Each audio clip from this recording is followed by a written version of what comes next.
chamado mais pesado que o ar, começou na América com o primeiro pequeno salto dos irmãos Wright em 1903 e confirmado em Paris com o primeiro voo homologado de Santos-Dumont em 1906.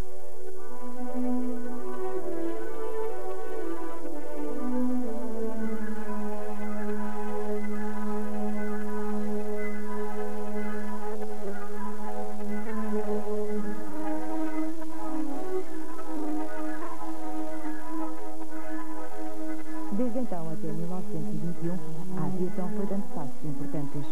Muitos modelos de aviões foram sendo ensaiados, muitos aviadores se celebrizaram como pioneiros. Mas verificava-se uma importante limitação ao desenvolvimento dessa nova atividade. A aviação do chamado determinar a posição do avião, a não ser por referências em terra. Isto limitava extremamente a utilização dos aviões.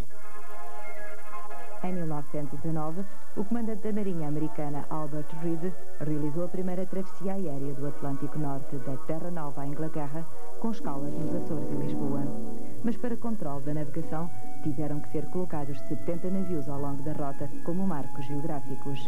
No mesmo ano de 1919, os ingleses Alcock e Brown realizaram a travessia aérea sem escala da Terra Nova à Irlanda, usando de uma forma pouco eficiente o sistema de navegação marítima. Entre nós, dois arrojados aviadores militares, Brito Pais e Sarmento de Beiras, tentaram em 1920 o voo de Lisboa à Madeira, mas não tiveram sucesso.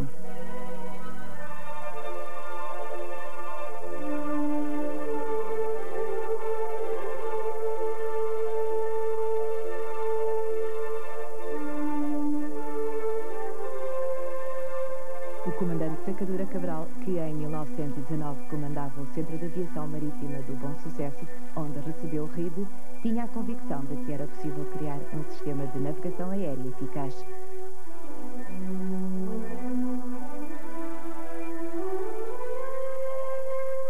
Por isso, o almirante Gago Coutinho viria mais tarde a afirmar e escrever: Sacadura Cabral foi o criador das viagens aéreas portuguesas de alto mar.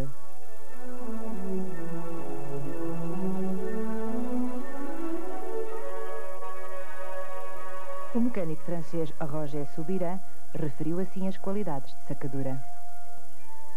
J'étais à Saint-Raphaël, instructeur, et il y avait beaucoup d'officiers étrangers de toutes les armes, de la marine et de l'armée de terre. Un jour arrive un officier portugais, un officier de la marine portugaise. Alors que les autres officiers voulaient être pilotes, j'ai remarqué que ce dernier s'intéressait beaucoup à la technique également. Tomando firmemente a iniciativa de criar um sistema de navegação aérea eficaz, Sacadura convidou para seu colaborador o comandante Gago Coutinho. E lançaram-se ambos ao trabalho.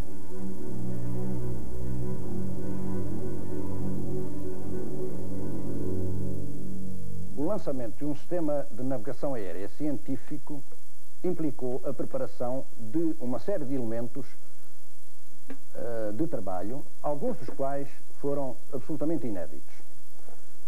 Um desses elementos, que é um instrumento para determinação de ventos e correção de rumos, é este que eu tenho na minha mão e que, a partir das derivas medidas a bordo por lançamento de boias de fumo para ver a deslocação provocada pelo vento, introduziam-se essas derivas aqui e daqui se obtinha não só o vento, mas também a correção do rumo para prosseguir na rota requerida e a velocidade do avião em relação ao terreno.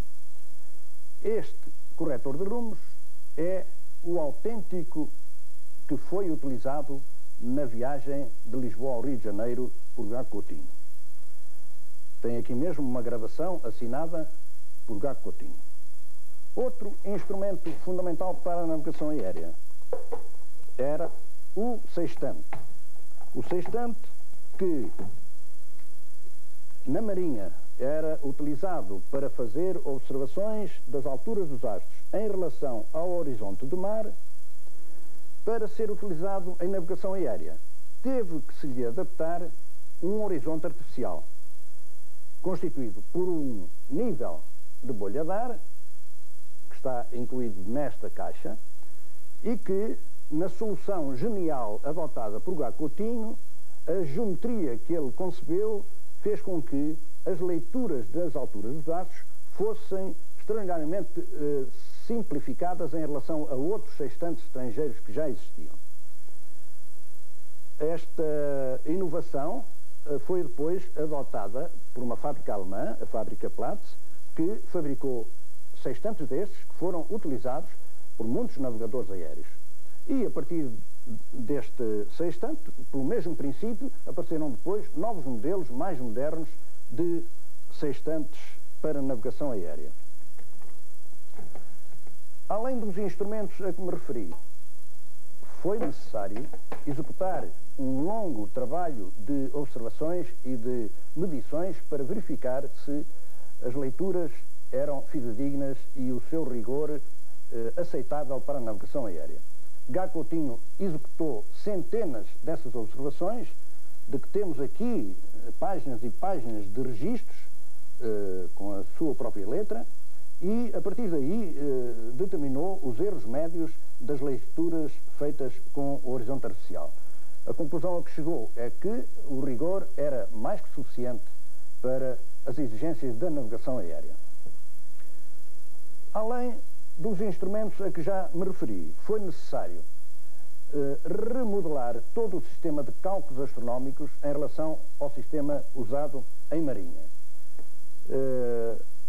Gá Coutinho dedicou-se à simplificação, reformulação das equações trigonométricas clássicas de marinha, de maneira a estabelecer um sistema de cálculo expedito, muito mais simplificado e rápido, que era o fator essencial para a navegação aérea, dada a velocidade com que o avião se desloca na atmosfera.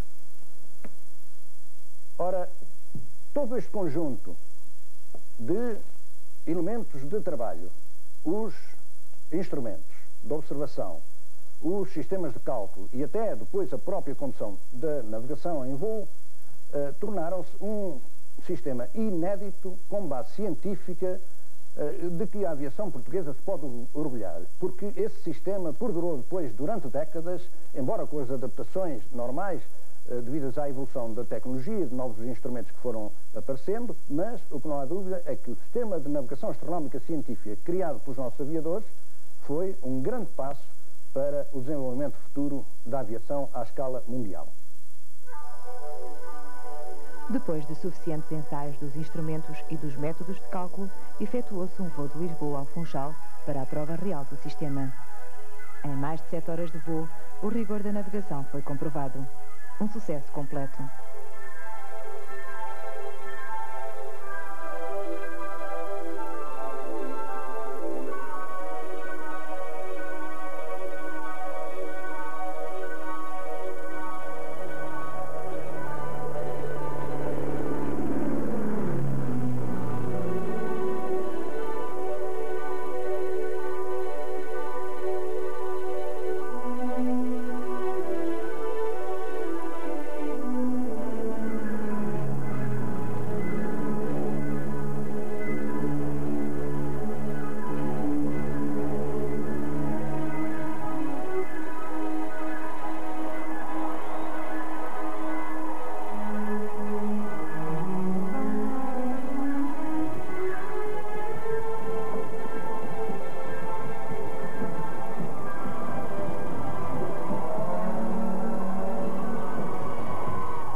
Com os excelentes resultados obtidos, Sacadura Cabral lançou-se entusiasticamente na preparação da viagem Lisboa-Rio.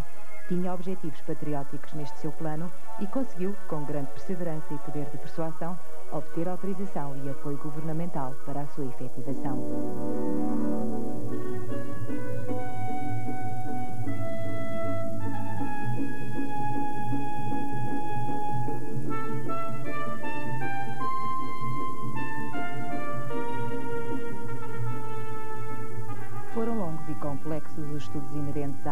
e ao tipo de avião.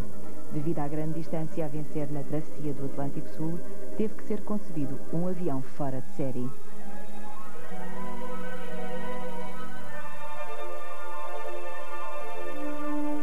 A fábrica inglesa Fairey Aviation modificou o seu hidroavião de série Fairey 400, aplicando-lhe depósitos auxiliares de gasolina nos flutuadores e aumentando-lhe a área das asas para poder sustentar maior peso.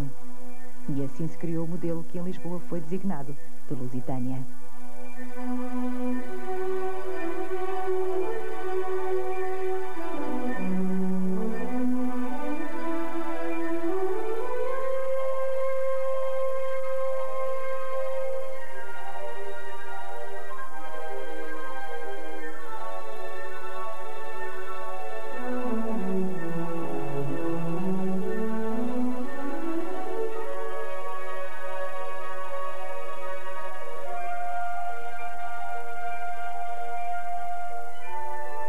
O plano inicial da viagem previa escalas técnicas nas Canárias, em Cabo Verde e em Fernando de Noronha, a caminho da costa brasileira. Em princípio, a parte crucial da travessia oceânica de Cabo Verde a Fernando de Noronha seria feita de noite. E para isso, foi cuidadosamente preparado o sistema de navegação por estrelas, usando o sextante de horizonte artificial, já anteriormente bem comprovado.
Em 30 de março de 1922, o Lusitânia partiu do Tejo para a histórica viagem.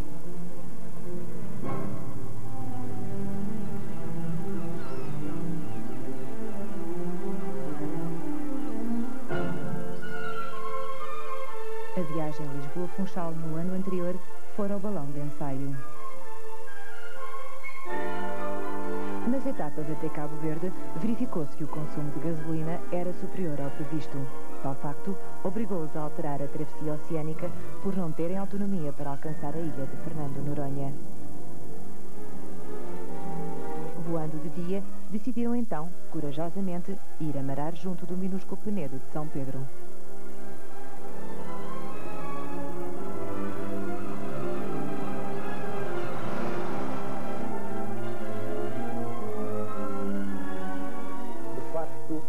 Na etapa de Santiago ao Penedo de São Pedro ia-se fazer a demonstração mais cabal do rigor do sistema de navegação criado pelos aviadores portugueses. Partindo da ilha de Santiago de Cabo Verde, seguiram a rota pré-determinada e, calculando as posições por navegação astronómica, foram marcando sobre a carta as linhas de posição, que são estas linhas tracejadas que vemos aqui, com um ritmo de cerca de uma posição em cada 27 minutos e, ao fim de mais de 11 horas de voo, chegaram ao minúsculo Penedo de São Pedro, que tem 200 metros e está na imensidade do Atlântico. E, portanto, a execução deste sistema de navegação na etapa mais crítica e que ficou mais célebre na história da aviação desse tempo, serviu de base para depois se desenvolver a nível mundial um sistema mais eficaz e mais generalizado da navegação aérea astronómica.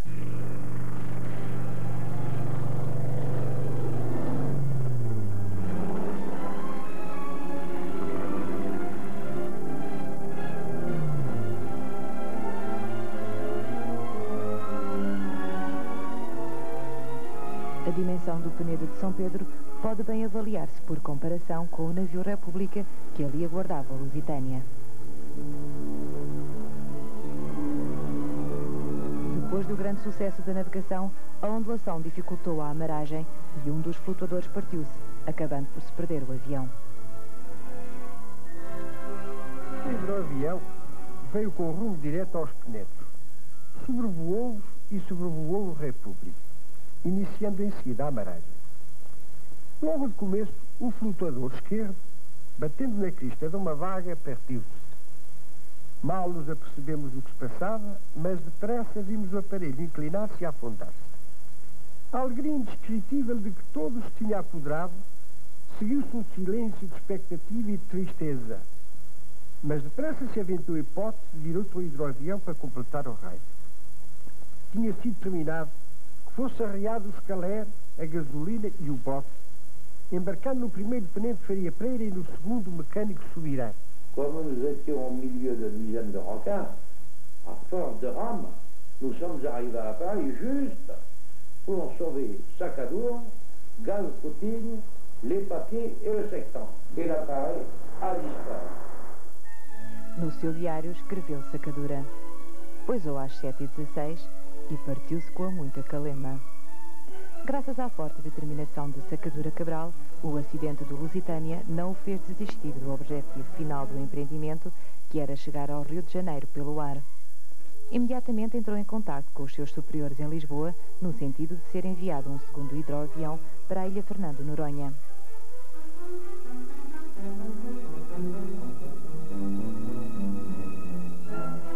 Este segundo ferry foi transportado a bordo do navio brasileiro Bagé. Nele, os aviadores partiram de Fernando Noronha, dirigindo-se primeiro ao Penedo de São Pedro, que sobrevoaram, recomeçando aí a rota que tinha sido interrompida. Mas a sorte também aqui lhes falhou. Devido a uma avaria, foram forçados a amarar quando rumavam a Fernando Noronha, tendo sido recolhidos já de noite pelo navio inglês Paris City. Já depois de ter sobrevoado os Penedos, o Ferry 16 teve uma avaria. Um tubo de combustível entupiu-se e não deixava chegar a gasolina ao motor. Sacadura, porém, não perdeu a serenidade. O mar estava sereno, a ondulação era pequena, picou o aparelho para lhe manter a velocidade e aprovou ao vento, amarando com uma velocidade extraordinária. Tocou na crista de uma vaga e foi cair no colo da outra. Os flutuadores, que tinham sido o ponto fraco do aparelho desde a sua partida de Lisboa, começaram logo a meter água. O avião, a pouco e pouco, ia mergulhando. Ao pôr do sol, determinaram o rumo. Estavam a 170 milhas de Fernando Noronha.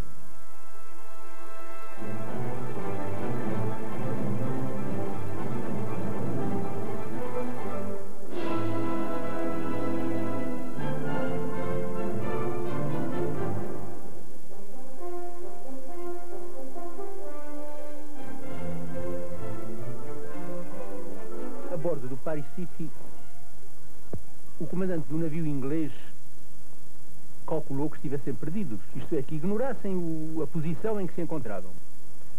Gal Coutinho demonstrou cabalmente a sua ciência náutica, dizendo-lhe com uma precisão matemática a latitude e a longitude em que o avião pairava. Grande espanto do capitão Tamlin, que, em face da informação de Gal Coutinho, verificou que se tinha desviado do rumo umas 19 milhas. Foi esse erro de navegação que salvou os aviadores.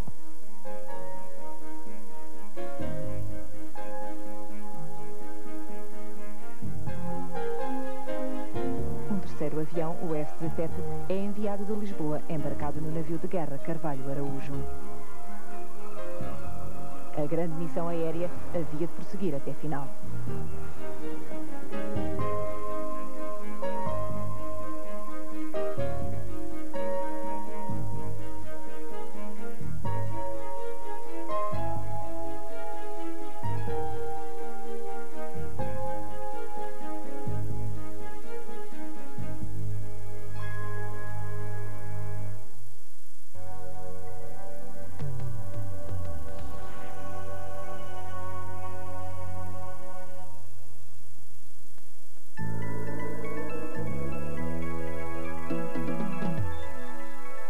6 de outubro, os portugueses elegem, em democracia e liberdade, a Assembleia da República, órgão base do nosso sistema democrático. A vontade dos portugueses, expressa em votos, determina a composição da Assembleia da República e influencia a formação do futuro governo. Em 6 de outubro, votar é decidir.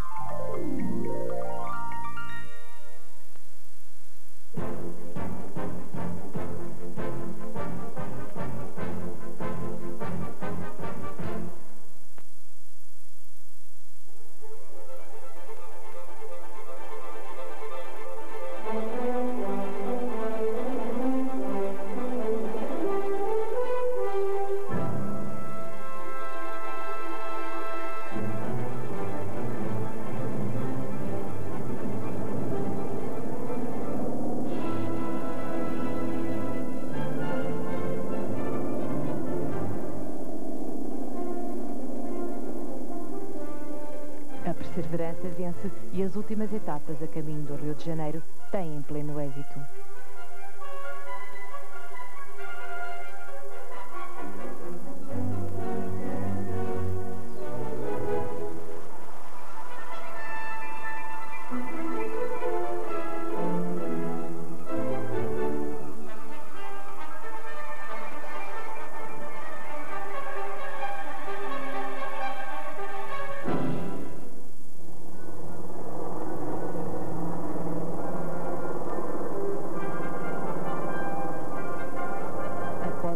Na Baía da Guanabara, Gago Coutinho salva a terra com 21 tiros da pistola de sinais.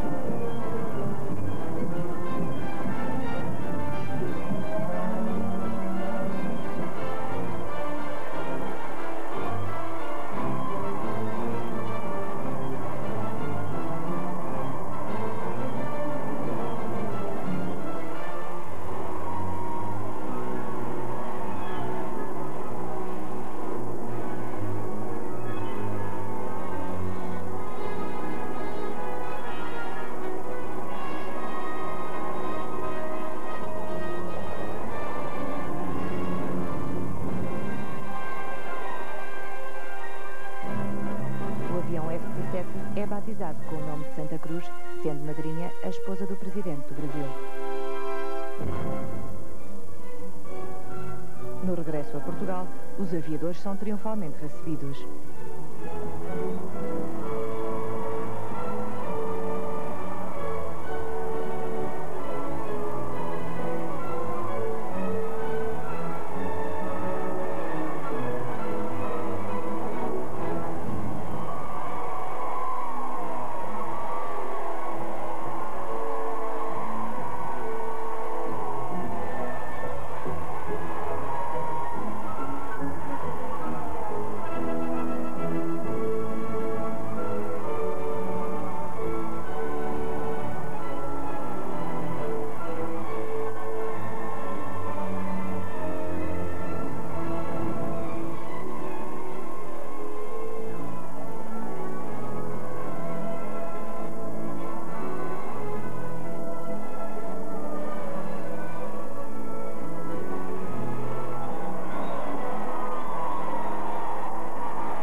suas vicissitudes, foi um sucesso. Ficou demonstrada a eficiência do sistema de navegação aérea criado pelos portugueses. Um feito verdadeiramente pioneiro que teve projeção no futuro da aviação.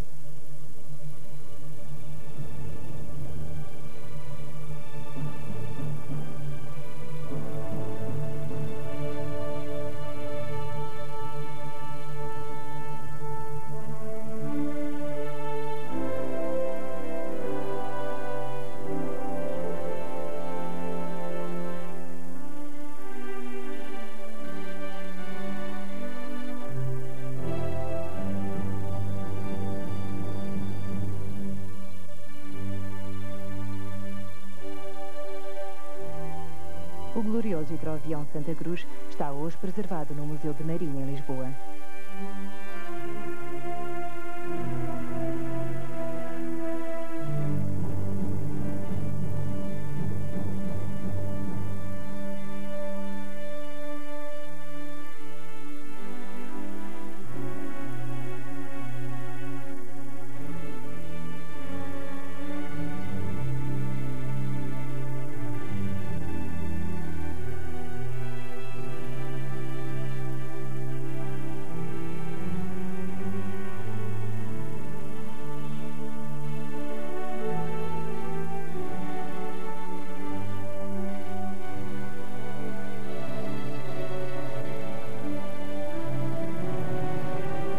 Aquilo que não pôde ser feito na viagem de 1922 por insuficiência do raio de ação do Lusitânia, isto é, a navegação noturna, viria a ser concretizado em 1927 por outros aviadores portugueses.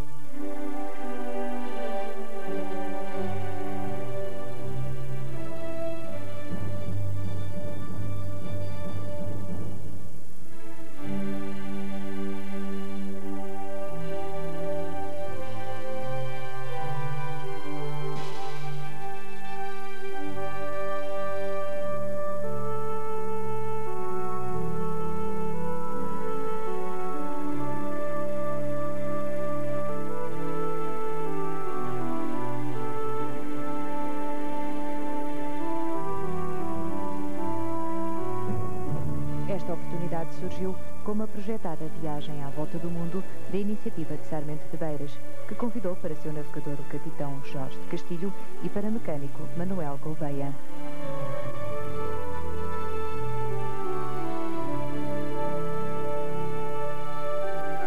Tendo à sua disposição um hidroavião bimotor Dornier, a que foi dado o nome de Argus, o plano de Sarmento de Beiras, com início em Alverca, incluía a travessia do Atlântico Sul entre a Guiné e a ilha de Fernando de Noronha.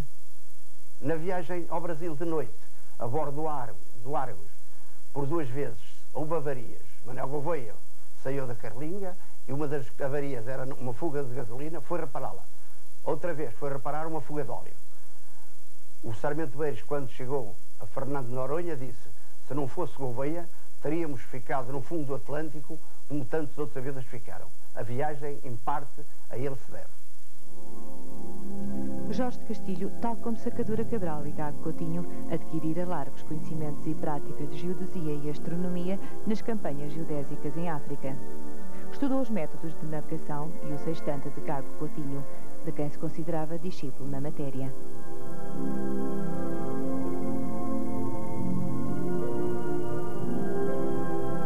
Castilho fez várias adaptações ao sistema de navegação com sentido prático, mantendo, contudo, o fundamental que havia sido comprovado nos voos de Sacadura e Coutinho.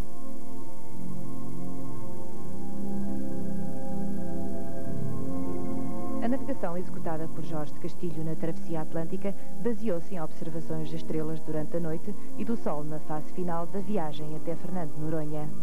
Este voo durou mais de 18 horas, sendo 13 de noite.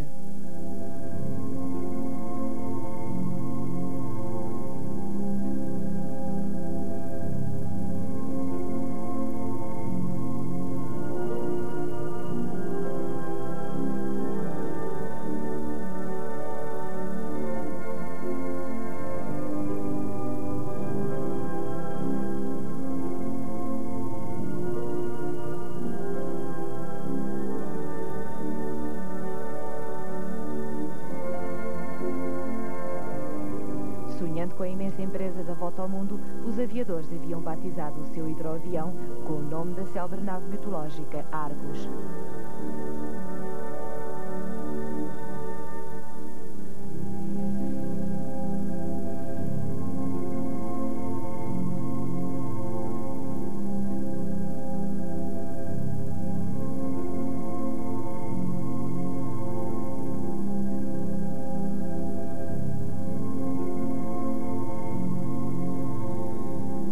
A volta ao mundo planeada por Sarmento de Beiras não se realizou, mas a navegação noturna de Castilho sobre o Atlântico foi o complemento da navegação diurna feita em 1922 por Gago Coutinho. Os dois voos confirmaram a eficiência do sistema global de navegação aérea criado pelos aviadores portugueses.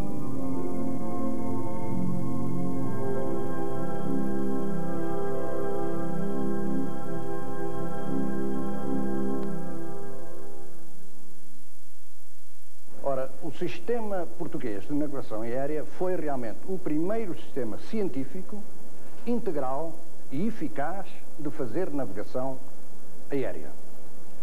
Foi científico porque se baseou em métodos astronómicos.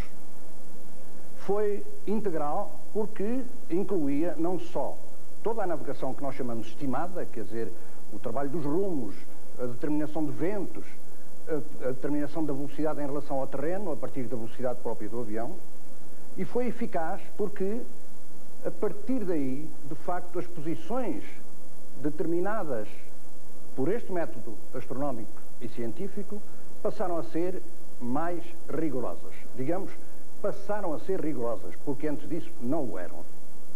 Ora, a parte astronómica desta navegação baseava-se essencialmente num instrumento para medir alturas dos astros, que era o chamado sextante. Como já vimos, Gago Coutinho adaptou ao sextante de marinha um sistema de horizonte artificial constituído por um nível de bolha de ar que se revelou plenamente eficiente, os erros das observações eram mínimos, mas esse sextante depois foi evoluindo, as tecnologias da indústria foram melhorando e aperfeiçoando esse instrumento. Ao longo dos anos, décadas depois do primeiro voo de navegação astronómica por Sacadura e Gago Coutinho, houve vários modelos de sextantes utilizados por milhares de navegadores em muitas companhias de aviação, nas forças aéreas, etc. Enquanto os aviões não eram pressurizados, esses sextantes eram utilizados fazendo observações ou através de uma janela do avião ou mesmo fora da fuselagem do avião. Mas, a partir do momento em que os aviões passaram a ser pressurizados, não era possível nem abrir uma janela, nem pôr um instrumento fora do avião. E então apareceram os modelos de sextante, a que nós chamamos periscópicos. Eu tenho aqui um exemplar. Isto é um sextante periscópio que se começou a usar, portanto, com os aviões pressurizados, a partir da década de 50, praticamente, que se generalizou, que se adaptava à cúpula de observação no avião e o navegador fazia as suas observações através do sistema óptico do sextante, determina a altura. Aliás, os sextantes deste ano já faziam a média automaticamente das alturas durante o tempo da observação e, com esse elemento, o navegador ia fazer os seus cálculos. Todo o restante trabalho de navegação, que começou, como vimos, neste sistema idealizado pelos portugueses, foi também evoluindo. Evoluíram as tábuas de cálculo, as tábuas de navegação aérea, que não havia naquele tempo, eram só tábuas de navegação marítima. Criaram-se, portanto, as tábuas de navegação aérea. Os almanaques que eram náuticos passaram a ser aeronáuticos. Os sistemas, as cartas, as projeções de cartas e até o sistema de desenho das cartas também foi evoluindo. Os calculadores, por exemplo, na década de 50 já se usavam calculadores extremamente completos, em que se faziam não só as determinações do vento, a resolução dos triângulos, mas também cálculos diversos.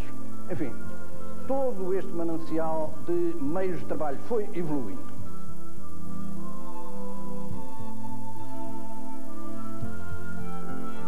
A história da nossa aviação quer dizer, da aviação em Portugal, tem tido realmente períodos notáveis pelos importantíssimos contributos que alguns dos nossos homens aviadores e cientistas deram para o progresso da aviação em geral, à escala mundial.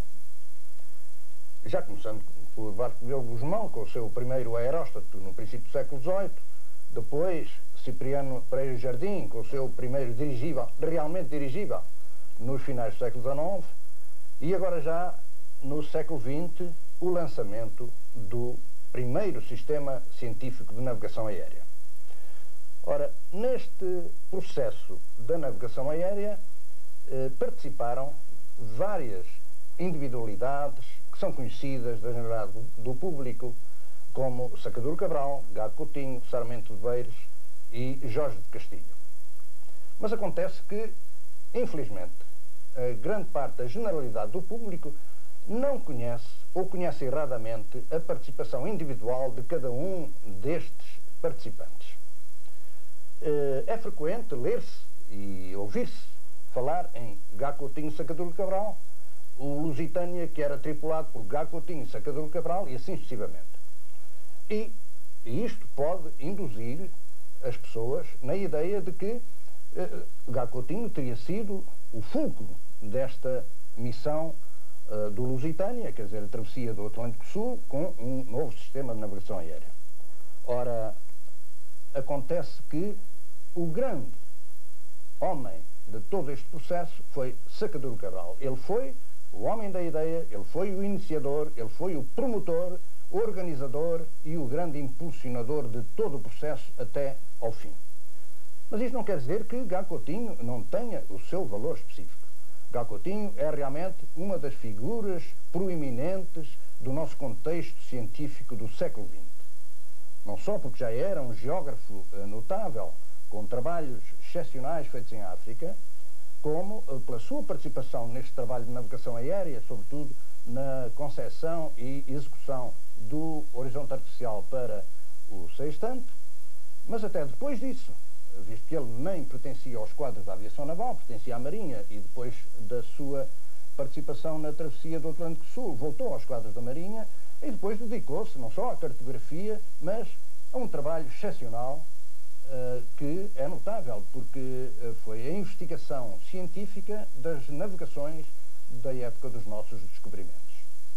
Ora bem, porque é que, na generalidade, as pessoas ligam sempre o sucesso da navegação aérea à figura de Gago Coutinho?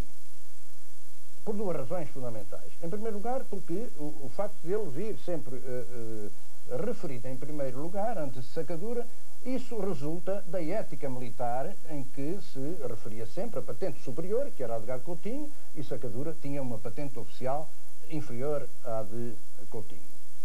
E, infelizmente, por outro lado, é que Sacadura Cabral morreu muito jovem num acidente de aviação, enquanto que Gago Coutinho sobreviveu longos anos e tornou-se até quase uma legenda nacional, e não só nacional entre nós, mas até no Brasil, onde ele foi verdadeiramente adorado.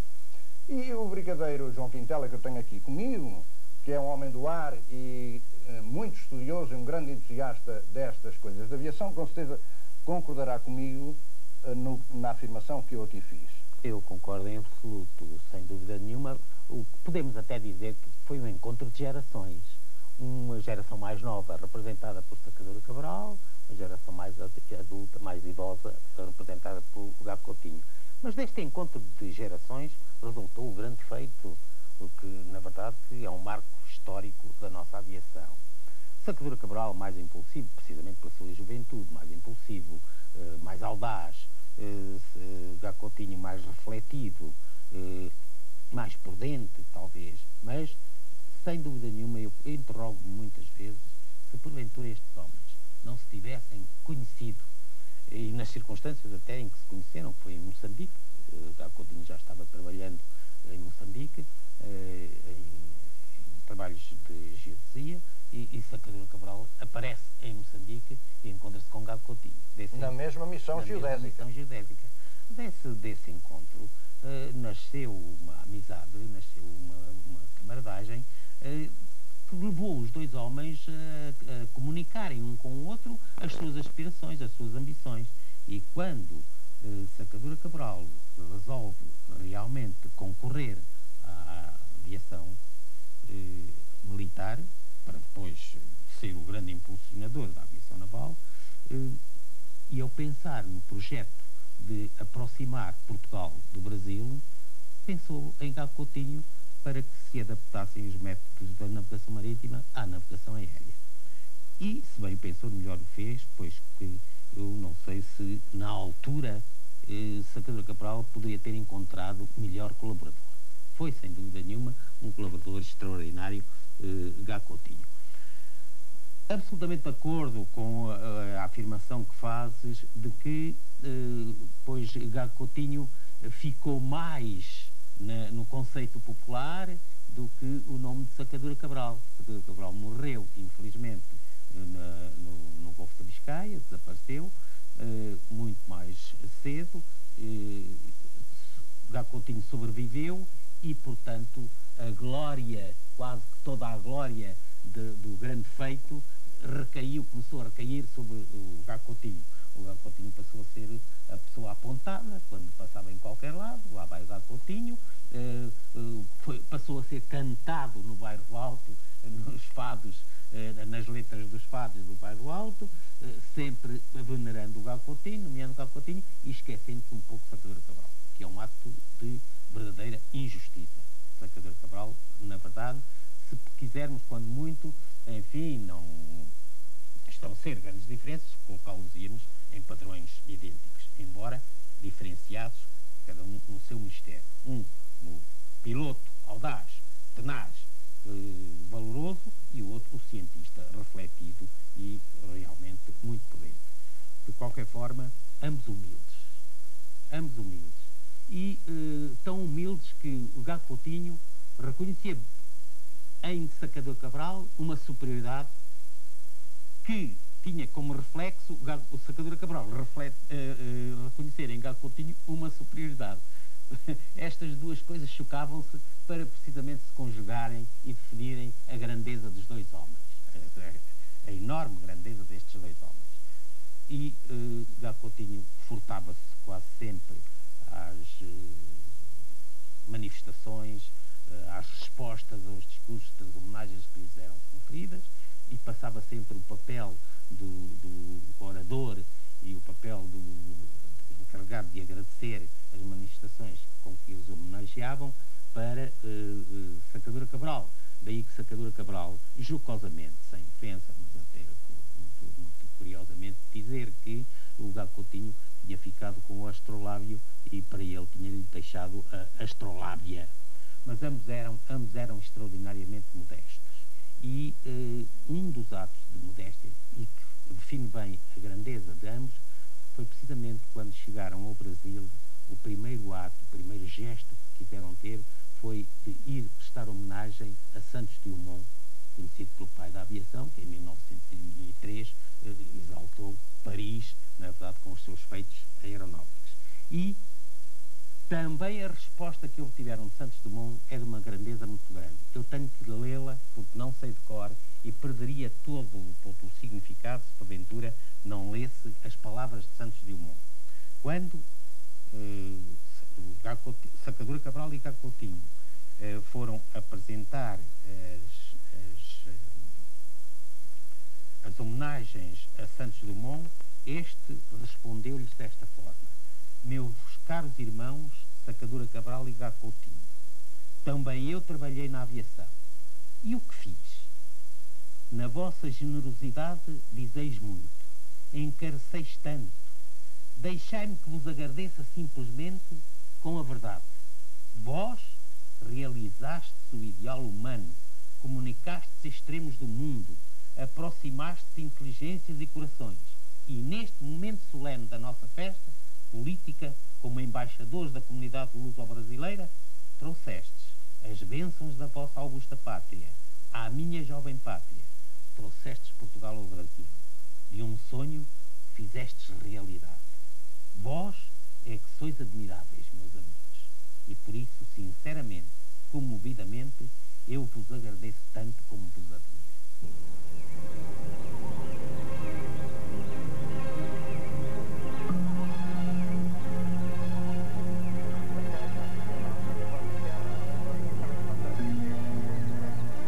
O valioso trabalho pioneiro dos portugueses já hoje pertence à história. A aviação evoluiu com tecnologias cada vez mais avançadas. A eletrónica acabou por destornar a navegação astronómica.